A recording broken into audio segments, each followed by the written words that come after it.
اعوذ باللہ من الشیطان الرجیم بسم اللہ الرحمن الرحیم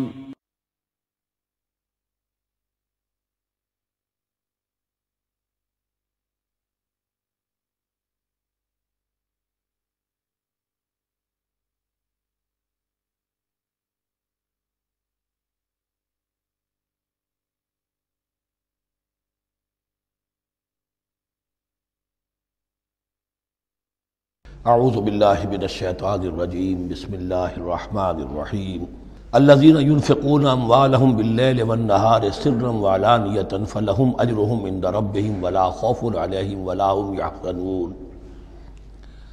الذین یأکلون الربا لا یقومون الا کما یقوم الذی یتخبطہ الشیطان من المس ذلک بأنہم قالوا انما البیع مثل الربا وأحل اللہ البیع وحرم الربا فمن جاءه موعظة من ربه فانتهى فله ما سلف وأمره إلى الله ومن عاد فأولئك أصحاب النار هم فيها خالدون صدق الله العظيم رب اشرح لي صدري ويسر لي أمري واحلل عقدة من لساني يفقهوا قولي۔ ابھی سورہ مبارکہ کا وہ رکوع ہم پڑھ رہے ہیں کہ جو آج کے حالات میں اہم ترین ہے، اس لیے کہ اس دور میں اللہ کے خلاف بغاوت کی سب سے بڑی شکل تو ہے غیر اللہ کی حاکمیت کا تصور۔ سب سے بڑا شرک یہ ہے، نفسیاتی اعتبار سے سب سے بڑا شرک، مادے پر توکل، بتوں سے تجھ کو امید خدا سے نو امیدی، مجھے بتا تو صحیح اور کافری کیا ہے۔ لیکن یہ نفسیاتی اور داخلی بات ہے۔ خارجی اور واقعاتی دنیا میں سب سے بڑا شرک اس وقت وہ غیر اللہ کی حاکمیت، جو اب عوامی شکل اختیار کر گئی، عوامی حاکمیت۔ اور اس کے بعد اس وقت کے گناہوں میں، بدعملی میں سب سے بڑا فساد جو ہے وہ سود کی بنیاد پر ہے۔ سب سے بڑا فتنہ، سب سے بڑا فساد دنیا میں جو اس وقت سب سے بڑی شیطنت ہے، جو یہودیوں کے ذریعے سے پورے گلوب کو اپنی گرفت میں لینے کے لیے بےتاب ہے، وہ یہی ہے جو سود کا ہتھ کنڈا ہے، اس کی حرمت۔ یہاں ایک سوال میرے ذہن میں کبھی کبھی پیدا ہوتا تھا کہ یہ جو پہلی آیت ہے اس کا تعلق تو انفاق فی سبیل اللہ کے ساتھ ہے، اسے پچھلے رکوع کے ساتھ شامل ہونا چاہیے تھا، لیکن بعد میں یہ حقیقت مجھ پر منکشف ہوئی کہ بڑی حکمت کے ساتھ اس آیت کو اس رکوع کے ساتھ شامل کیا گیا ہے۔ وہ حکمت میں بعد میں بیان کروں گا۔ الذین ينفقون اموالهم باللیل والنہار، وہ لوگ کہ جو اپنا مال خرچ کرتے رہتے ہیں رات کو بھی دن میں بھی، سرم وعلانیتاً، خفیہ طور پر بھی اعلانیہ بھی، صدقات واجبہ اعلانیہ، صدقات نافلہ خفیہ، انفاق فی سبیل اللہ خفیہ، فلہم اجرہم عند ربہم ولا خوف علیہم ولا هم یحزنون، ان کے لیے ان کا اجر محفوظ ہے ان کے رب کے پاس، نہ ان پر کوئی خوف طاری ہوگا اور نہ ہی وہ کسی حزن سے دوچار ہوں گے۔ الذین یاکلون الربا، اب ربا کا مسئلہ شروع ہو رہا ہے، جو سود کھاتے ہیں۔ وجہ کیا ہے؟ اصل مسئلہ ہے اس سرپلس ویلیو کا۔ آپ کا کوئی شغل ہے، آپ کی ملازمت ہے، آپ کما رہے ہیں، آپ کا خرچ پورا ہو رہا ہے، کچھ بچت بھی ہو رہی ہے۔ اب اس بچت کا اصل مصرف کیا ہے؟ یسألونک ماذا ینفقون قل العفو۔ اصل راستہ تو یہ ہے کہ اس کو دے دو اللہ کی راہ میں، یا محتاجوں کو یا اللہ کے دین کو۔ لیکن اب جو سود خورانہ ذہنیت ہے وہ یہ کہ اس بچت کو بھی مزید کمائی کا ذریعہ بناؤ، یہ سود خورانہ ذہنیت ہے۔ لہذا اصل میں سود خوری انفاق کا کی ضد ہے، اور یہ عقدہ مجھ پر کھلا جبکہ القرآن یفسر بعضہ بعضا، اس اصول کے تحت جب سورہ روم کی آیات کا میں نے مطالعہ کیا، وہاں یہی شکل آپ کو نظر آئے گی کہ ان دونوں کو مقابلے میں لایا گیا ہے، اللہ کی رضا جوئی کے لیے انفاق اور ربا، سود پر رقم دینا۔ وما آتیتم من ربا لیربو فی اموال الناس فلا یربو عند اللہ، جو کچھ تم دیتے ہو سود پر کہ وہ بڑھے لوگوں کے مال میں، محنت وہ کر رہا ہے اور آپ اس کی کمائی میں سے آپ وصول کر رہے ہیں اپنے اس سرمایہ کی وجہ سے۔ تو یہ گویا کہ آپ کا مال اس کے مال میں اس کی محنت سے بڑھ رہا ہے۔ الذی ما آتیتم من ربا لیربو فی اموال الناس فلا یربو عند اللہ، اللہ کے ہاں بڑھوتری نہیں ہوتی. وما آتیتم من زکاۃ تریدون وجہ اللہ فاولئک هم المضعفون، اور وہ جو تم زکوٰۃ اور صدقات میں دے دیتے ہو اللہ کی رضا جوئی کے لیے، تو وہ ہیں جو دوہرے چوہرے کر رہے ہیں، ان کا مال بڑھ رہا ہے، اس کی بڑھوتری ہو رہی ہے. تو انفاق فی سبیل اللہ، صدقات، زکوٰۃ، اس کے بالمقابل، اس کے برعکس ہے اپنی اس بچت کے مال کو. اور آپ کو معلوم ہے آج کی بینکنگ سسٹم کا سب سے زیادہ زور بچت کی اسکیم، اور یہ سب کا سب جو ہے در حقیقت saving bank, saving account, save کرو، لیکن سیو کرو مزید کمانے کے لیے.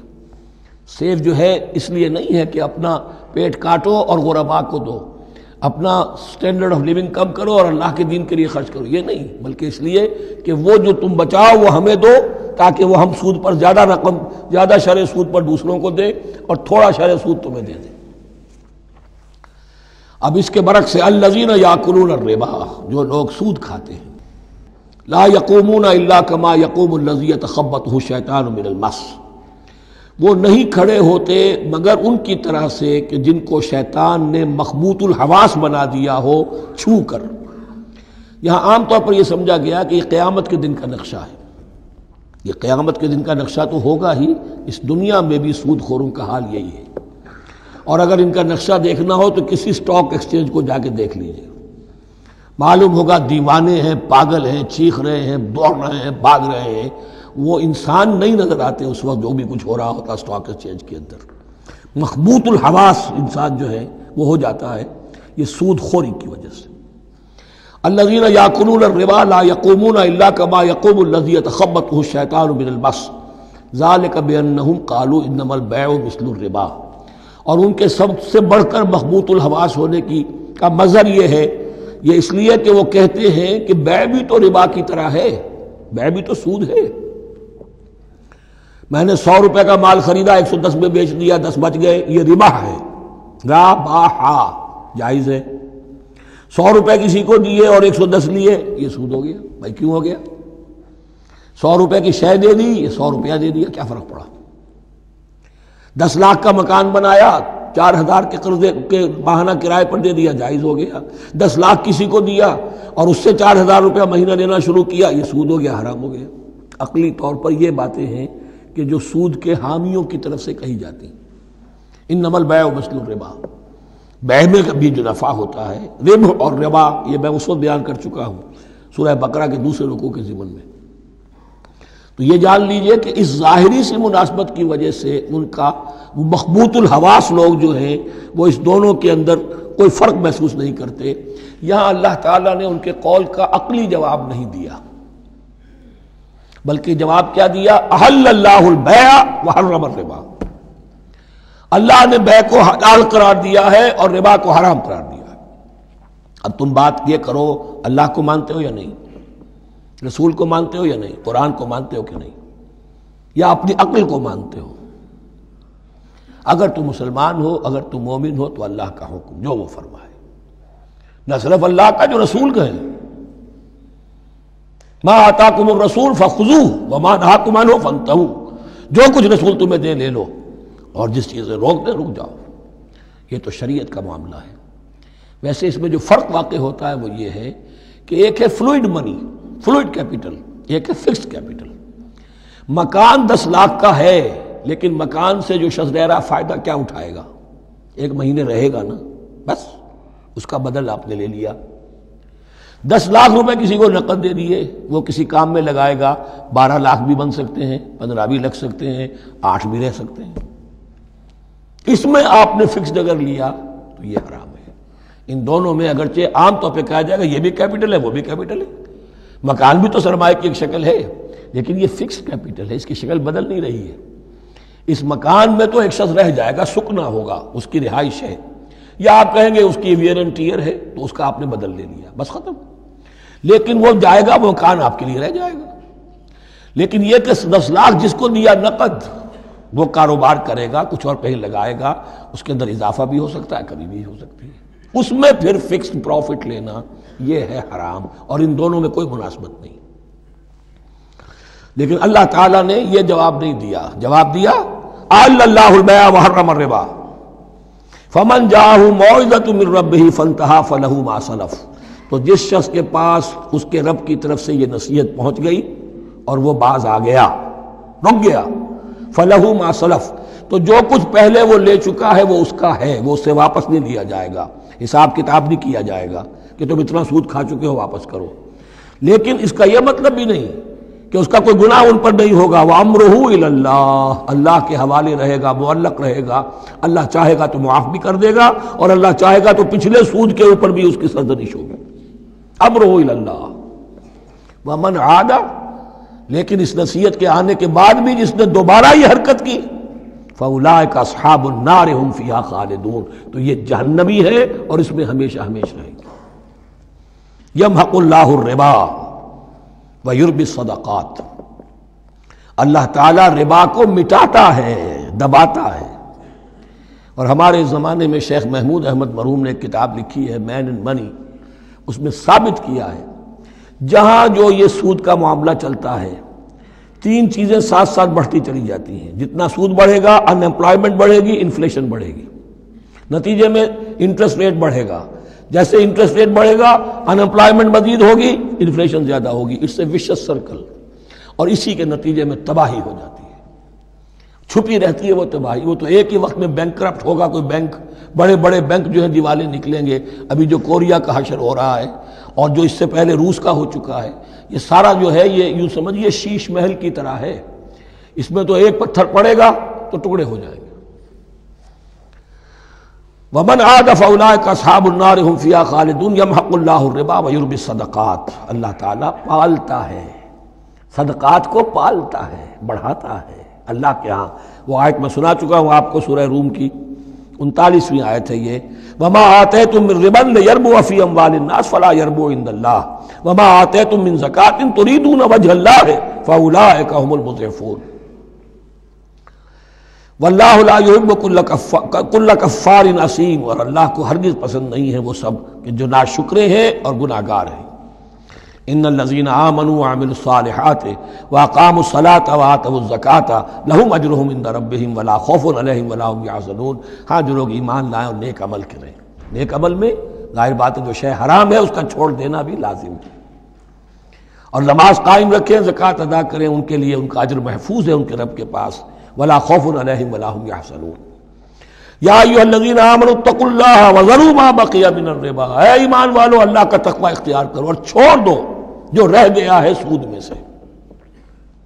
آج فیصلہ کر لو کہ جو بھی کچھ تم نے کسی کو قرض دیا تھا اب اس کا سود چھوڑو۔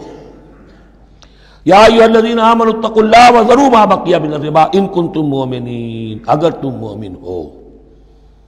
فَإِن لَمْ تَفْعَلُوا، اور اگر تم نے ایسا نہ کیا، باز نہ آئے، فَاذَنُوا، تو کان کھول کر سن لو، بِحَرْبٍ مِّنَ اللَّهِ وَرَسُولِهِ، اللہ اور اس کے رسول کی طرف سے اعلان جنگ، یہ الٹیمیٹم ہے اگر باز نہیں آتے سود سے۔ دیکھیے کسی اور گناہ پر یہ بات نہیں آئی،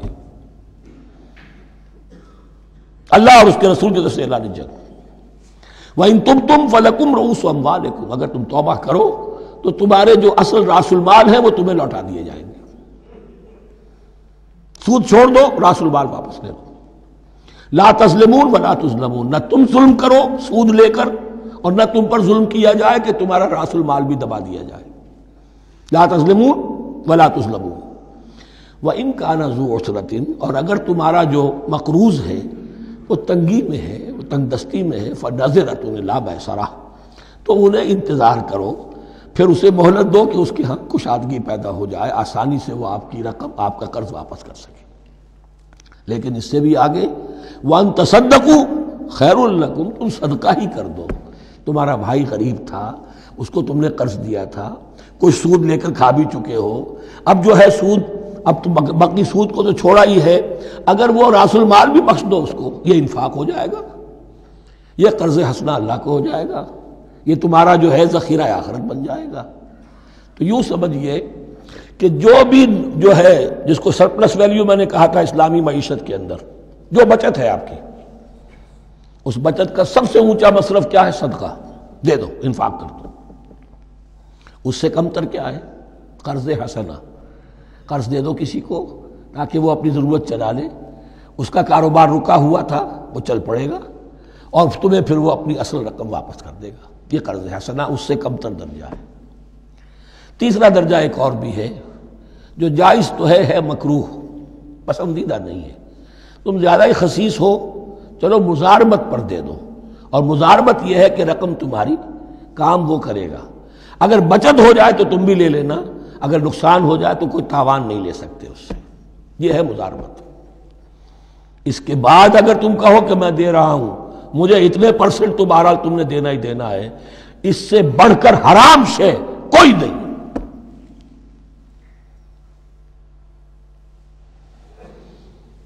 وَإِنْ كَانَ ذُو عُسْرَةٍ فَنَظِرَةٌ إِلَىٰ مَيْسَرَةٍ، تو اگر وہ ہے مقروض تمہارا وہ تنگی میں ہے پھر انتظار کرو، اسے مہلت دو اس کی کشائش تک.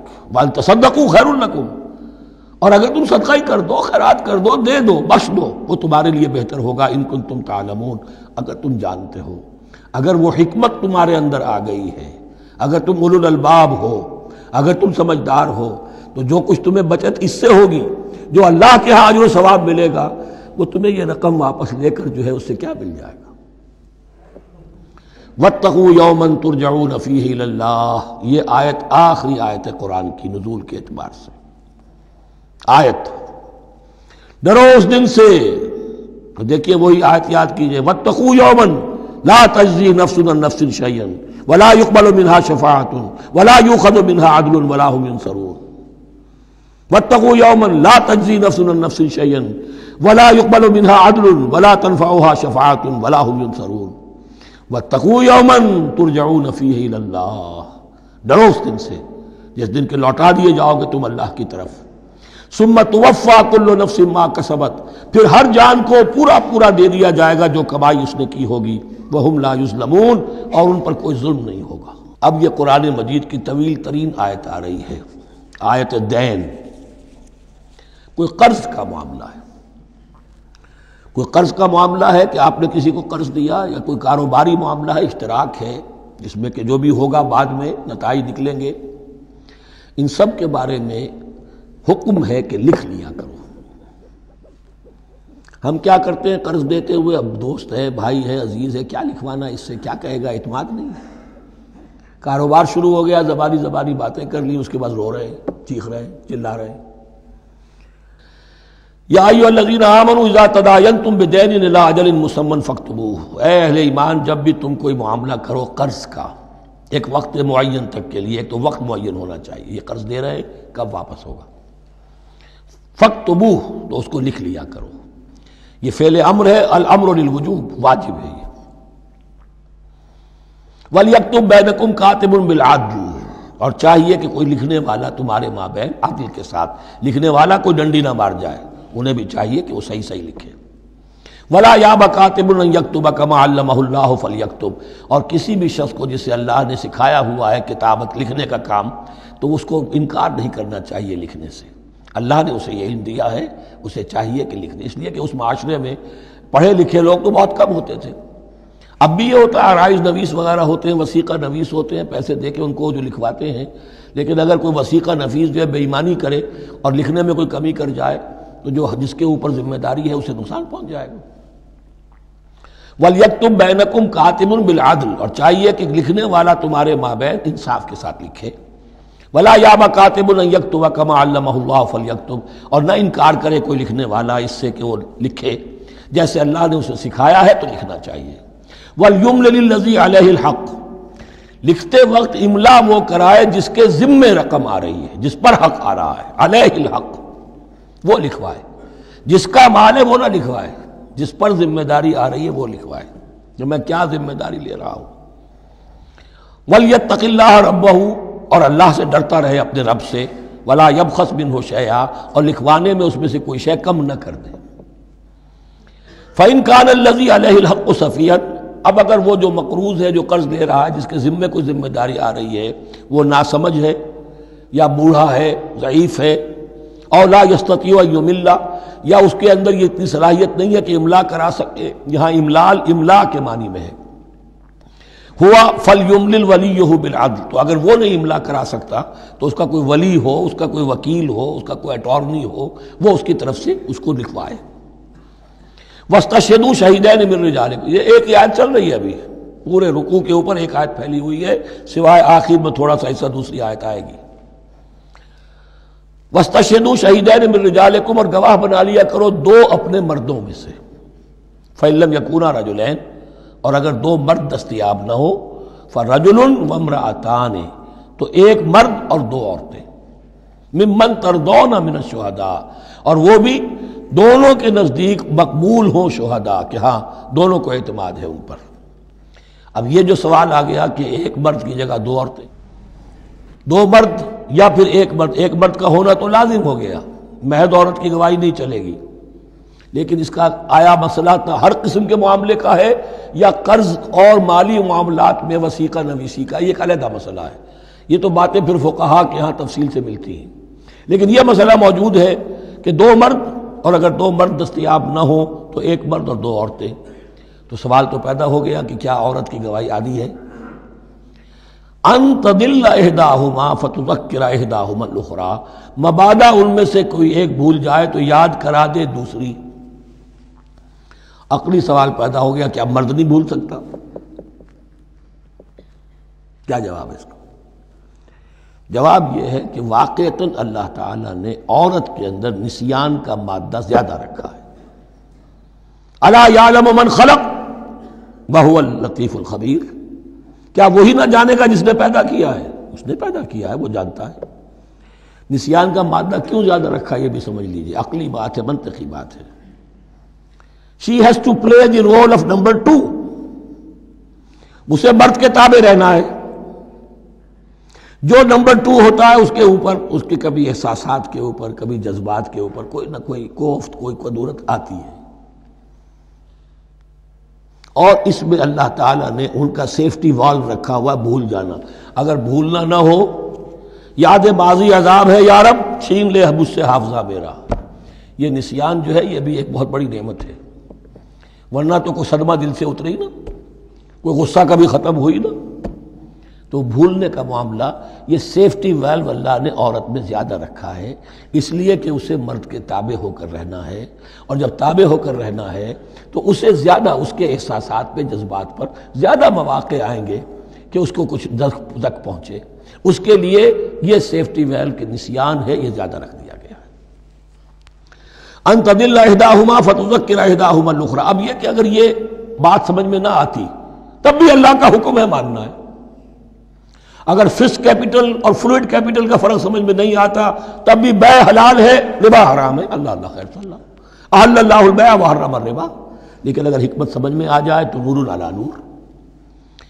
ولا یاب الشہداء اذا ما دعوا، اور نہ انکار کریں گواہ جب کہ ان کو بلایا جائے، اب گواہی کے لیے بلایا جائے تو گواہ نہیں آ رہے، نخرہ کر رہے، نہیں، ان کو آنا چاہیے، جو اللہ کی کوئی گواہی جو ہے اگر چھپائی ہے تو بہت بڑا ظلم ہے۔ ولا تسأموا، اور اس سے تھکو مت، کسل مت کرو، سستی مت کرو، ان تکتبوہ، کہ تم لکھو اسے، صغیرا او کبیرا، چاہے چھوٹا معاملہ ہو چاہے بڑا ہو، الی اجلہ، وقت معین کے لیے، اتنا قرض دے رہا ہوں، اتنے وقت میں آپ نے مجھے لوٹانا ہے، اس کے بعد آپ بڑھا سکتے ہیں، آپ دیکھ سکتے ہیں، اسے مزید مہلت دے سکتے ہیں، ایسے ہی حالات ہیں تو آپ معاف بھی کر سکتے ہیں، لیکن یہ کہ جب لکھنا ہے، حکم دیا جا رہا ہے تو اس میں اجل معین ہو، الی اجلہ، اور اس میں چھوٹے بڑے کی تفریق نہ کرو، چاہے چھوٹا مسئلہ بڑا لکھ لو، ذالکم اقسط عند اللہ، یہ اللہ کے نزدیک بھی زیادہ مبنی بر انصاف ہے، واقوم للشہادہ، اور گواہی کے لیے زیادہ قوی ہوگا اور زیادہ درست ہوگا، لکھی ہوئی شے ہوگی تو اب معاملہ جو ہے بہت واضح رہے گا، ورنہ زبانی یادداشت کے اندر کہیں کہیں جو ہے تعبیر ہی میں فرق ہو جاتا۔ وعدنا اللہ ترتابو، اور یہ اس کے بہت قریب ہے کہ تم بھولو گے نہیں، الا ان تکون تجارتا حاضرتا تدیرونہا، الا یہ کہ کوئی لین دین ہو، تجارت ہو جو حاضر ہوتی ہے دست بدست، آپ نے سودا دیا، اس نے پیسے دے دیے، اب کیش بھی وہ دے دیجئے یا آپ دینا چاہیں تو، ورنہ یہ شریعت میں لازم نہیں ہے۔ اگر ایسا دست بدست کا معاملہ ہے تو پھر یہ ہے کہ وہ تو ہو گیا ایکسچینج، وہ مال جو ہے دکاندار نے مال دیا، آپ نے پیسے دے دیے، اس کے لکھنے کی ضرورت نہیں ہے۔ الا ان تکون تجارۃ حاضرۃ تدیرونھا بینکم، تو اگر وہ تجارت ہو کہ نقد تمہاری چلتی ہے، آپس میں لین دین ہو رہا ہے، فلیس علیکم جناح الا تکتبوھا، تو کوئی حرج نہیں ہے تم پر کہ اسے نہ لکھو۔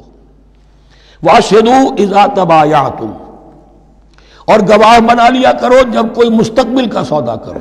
یہ بیع سلم جو ہوتی ہے یہ مستقبل کا سودا ہے، قرض کا سودا ہے۔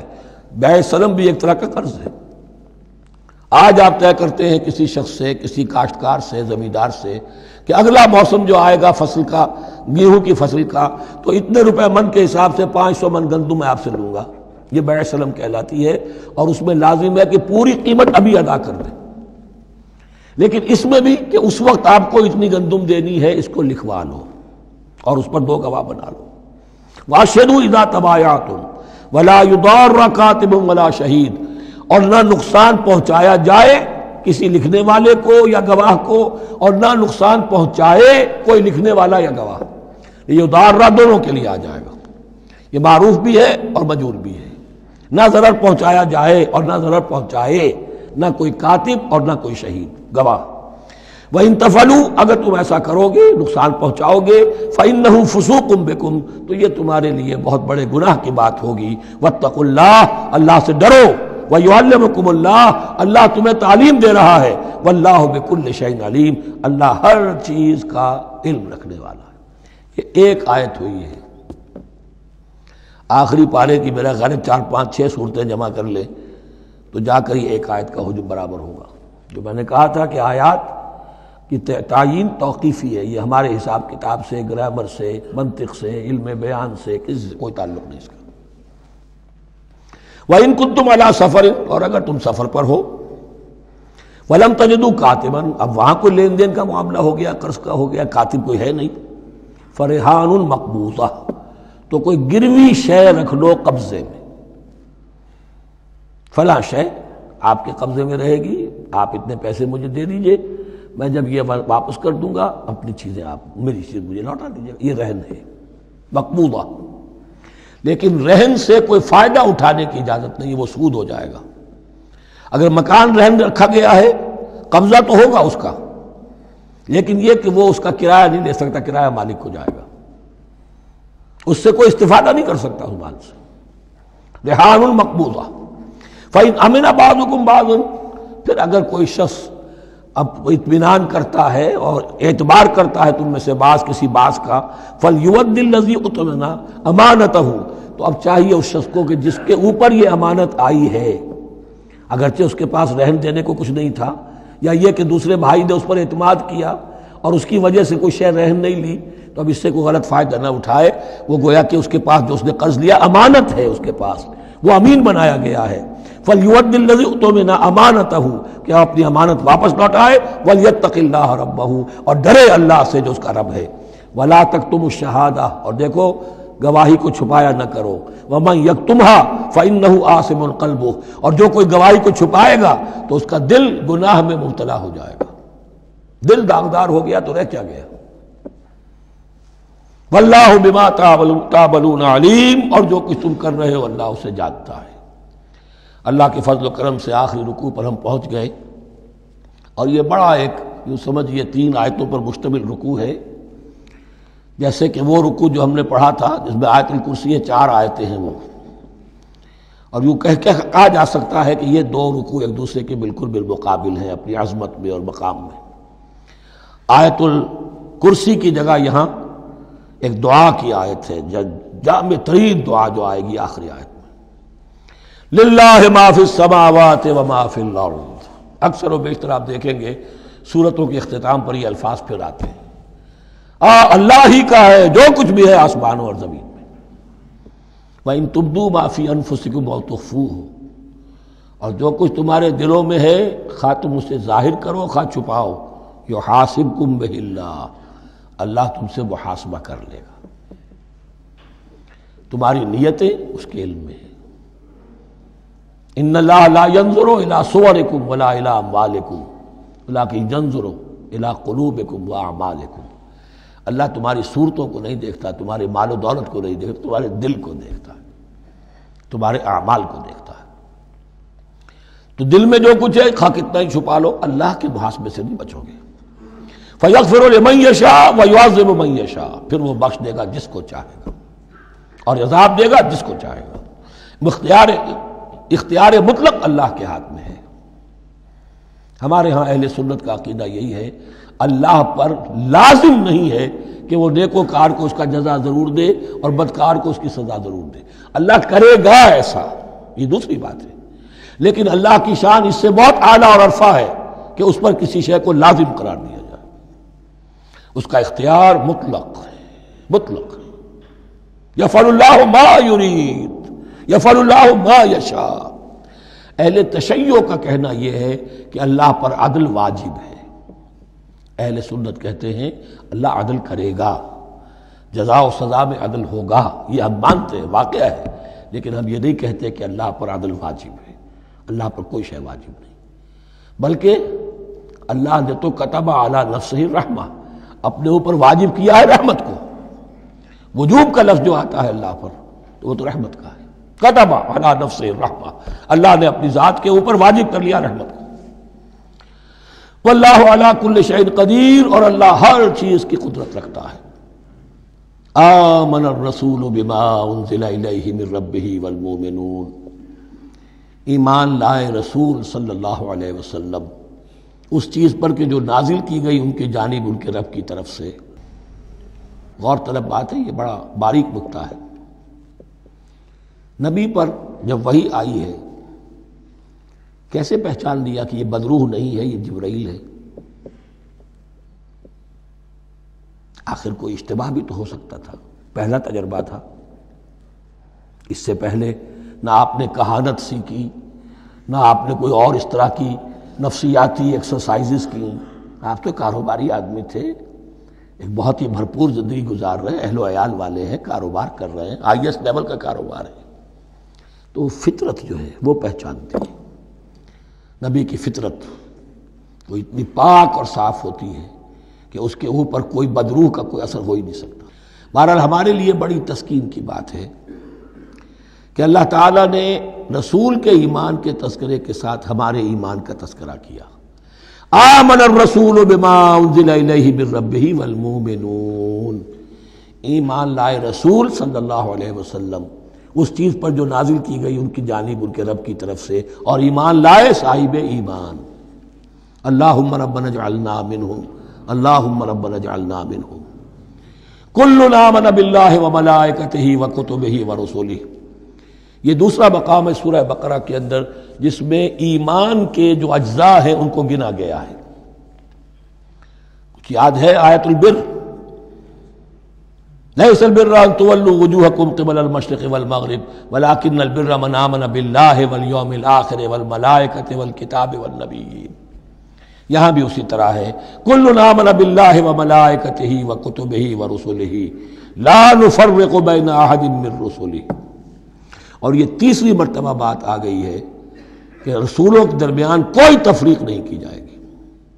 کہاں؟ پہلے تو آیا تھا 16ویں رکوع میں، لا نفرق بین احد منہم ونحن له مسلمون، اور اس سے بھی پہلے آیا تھا والذین یؤمنون بما انزل الیک وما انزل من قبلک، وہ لوگ جو ایمان رکھتے ہیں اس پر بھی جو ہے نبی آپ پر نازل کیا گیا اور اس پر بھی جو آپ سے پہلے نازل کیا گیا۔ لا نفرق بین احد من رسلہ، ہم اس کے رسولوں میں سے کسی کے مابین کوئی تفریق نہیں کرتے۔ تفضیل اسی صورت میں ثابت ہے، تلک الرسل فضلنا بعضهم علی بعض منهم من کلم اللہ ورفع بعضهم درجات وقالوا سمعنا واطعنا، وہی بات کہ جو کہی گئی تھی جب ان سے کہا گیا تھا واسمعوا، کیا کہا تھا انہوں نے؟ سمعنا وعصینا، سمعنا واطعنا، وہ کہتے ہیں ہم نے سنا اور مانا۔ غفرانک ربنا، ہماری درخواست ہے پروردگار، تیری بخشش مانگتے ہیں۔ غفرانک، نون پر زبر ہے، مفعول ہے، نسألک غفرانک، اے اللہ ہم تجھ سے سوالی ہیں، تجھ سے طلب کرتے ہیں، درخواست کرتے ہیں تیری مغفرت کا۔ وإلیک المصیر، اور تیری ہی جانب لوٹ جانا ہے۔ یہاں پر وہ ایمان بالآخرہ بھی آ گیا جو یہاں اوپر نہیں آسان، آمنا باللہ و ملائکتہ و کتبہ و رسلہ، پھر رسولوں کے ضمن میں لا نفرق بین احد من رسلہ، لیکن اس کے بعد وإلیک المصیر، مغفرت اور اللہ کی طرف ہی لوٹ جانا ہے ہمارا، اس میں ایمان بالآخرہ آ گیا۔ اب آخری آیت، لا یکلف اللہ نفسا الا وسعها، اللہ تعالی نہیں ذمہ دار ٹھہرائے گا کسی جان کو مگر اس کی وسعت کے مطابق۔ یہ بہت بڑے فضل و کرم والی آیت ہے، جیسے میں نے کہا تھا میگنا کارٹا جو ہے انسانی حقوق کا، کہ اجیب دعوت الداعی اذا دعان، جہاں بھی مجھے کوئی پکارے، جب پکارے میں اس کی پکار سنتا ہوں، قبول کرتا ہوں۔ ہاں فَلْيُؤْمِنُوا بِی فَلْيَسْتَجِیبُوا لِی، انہیں بھی چاہیے کہ میرا کہنا مانے، دو طرفہ بات چلے گی، یک طرفہ نہیں۔ میری مانو، اپنی منواؤ، تم دعائیں کرو گے ہم قبول کریں گے، تم ہماری بات نہیں مانتے پھر تمہاری دعا تمہارے منہ پر دے ماری جائے گی۔ کرتے رہو قنوت نازلہ 40 دن کے 80 دن پڑھتے رہو، ڈھاکہ تو بیٹھ ہی جائے گا، بیٹھ گئے۔ یہودیوں سے شکست تو ہو ہی جائے گی، ہو گئی۔ کرتے رہو، حرمین میں پڑھتے رہو قنوت نازلہ، مکے میں پڑھو، مدینے میں پڑھو، پوری دنیا میں پڑھو۔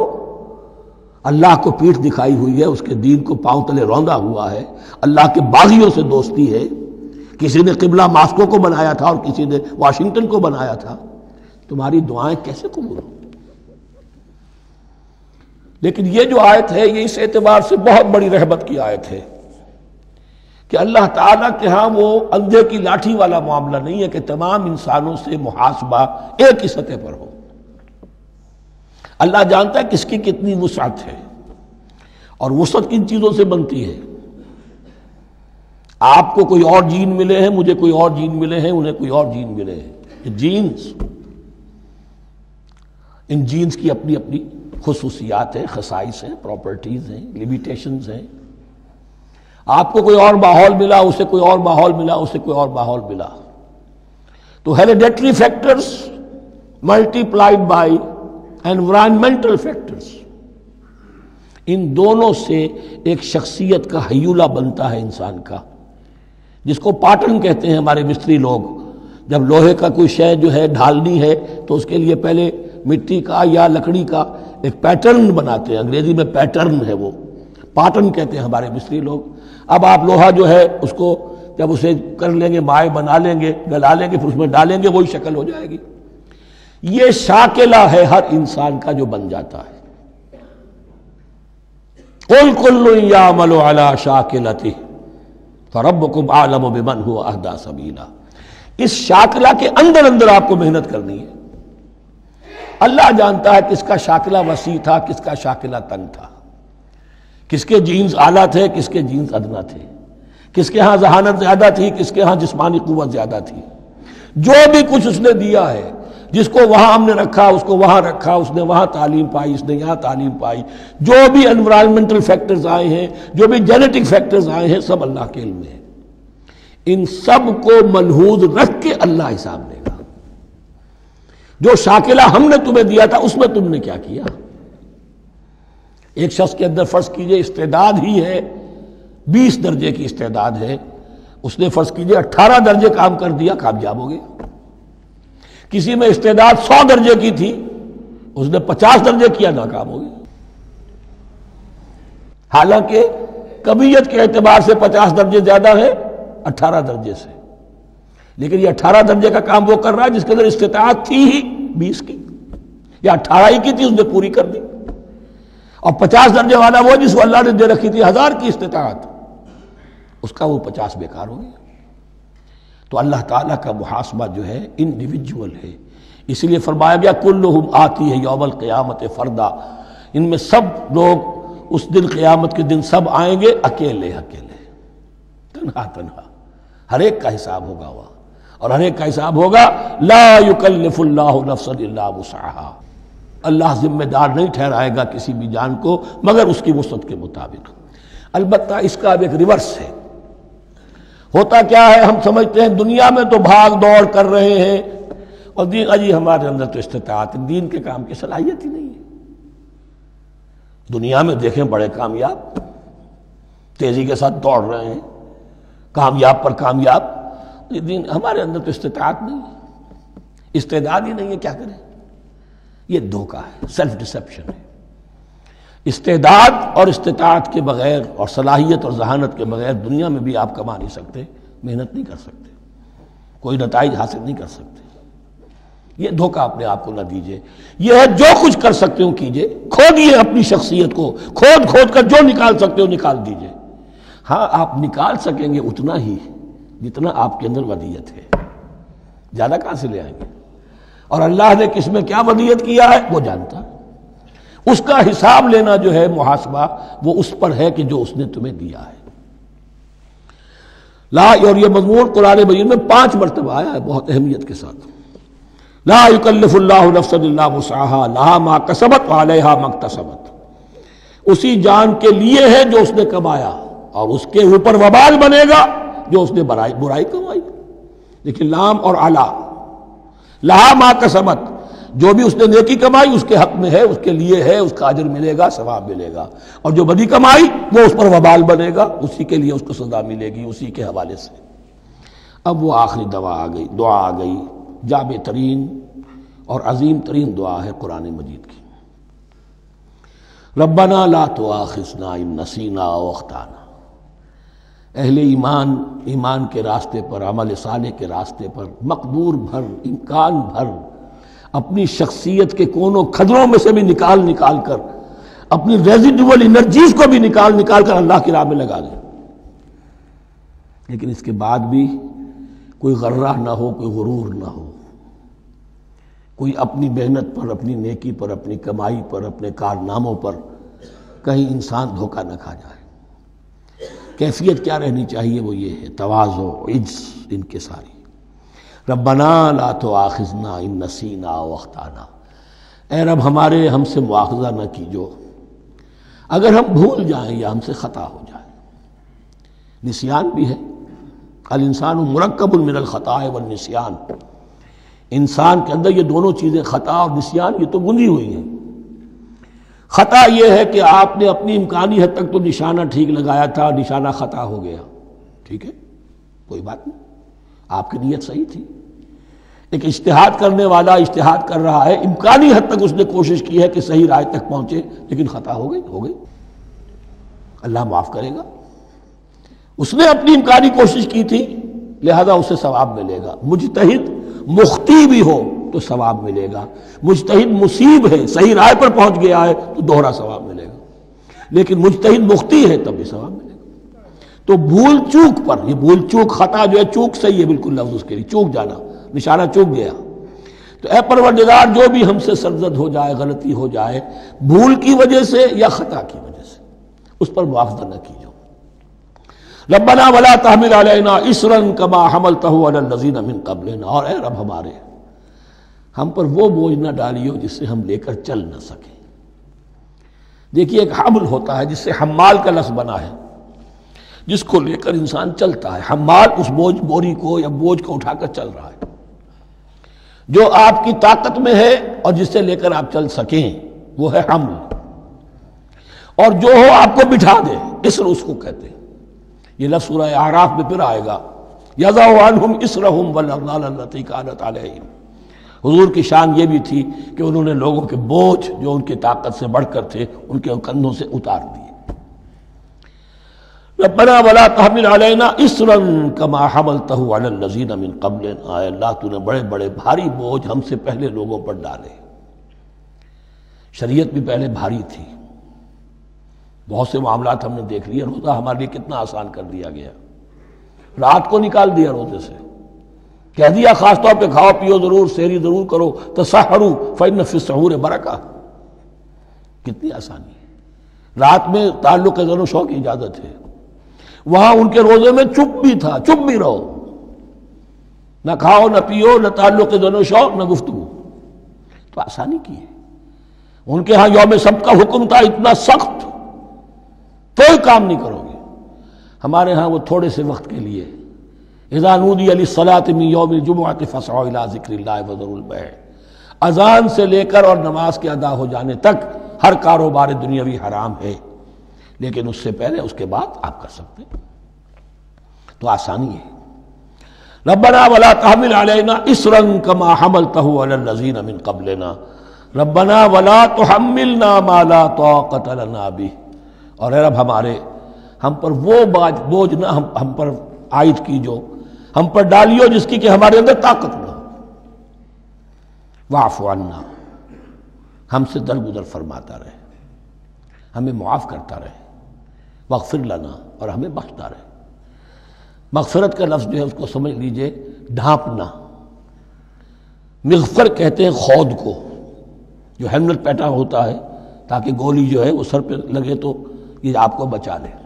مغفر خود پہنتے تھے تلوار کے وار سے سر کو بچانے کے لیے، سر کو ڈھانپا ہوا مغفر سے۔ تو گناہ کو اللہ تعالیٰ اپنی رحمت سے ڈھانپ دے۔ واغفر لنا، ہماری خطاؤں کی پردہ پوشی فرما دے۔ ورحمنا، اور ہم پر رحم فرما۔ انت مولانا، تو ہمارا مولا ہے، والی ہے، ہمارا پشت پناہ ہے، مددگار ہے۔ اللہ ولی الذین آمنوا یخرجہم من الظلمات الی النور فانصرنا علی القوم الکافرین، پس ہماری مدد فرما کافروں کے مقابلے میں۔ انہی الفاظ پر وہ دعا ختم ہوئی تھی جو طالوت کے ساتھیوں نے کی تھی علیہ الصلوۃ والسلام۔ اصل میں یہ دعا اب تلقین کی جا رہی ہے، مرحلہ سخت آ رہا ہے، مرحلہ سخت ہے اور جان عزیز، تاب لاتے ہی بنے گی غالب۔ اب وہ مرحلہ آ رہا ہے، اس کے لیے تیار ہو جاؤ۔ یہ سارا حصہ جو ہے در حقیقت یہ تمہید ہے غزوہ بدر کی۔ بارک اللہ لی ولکم فی القرآن العظیم ونفعنی وإیاکم بالآیات والذکر الحکیم۔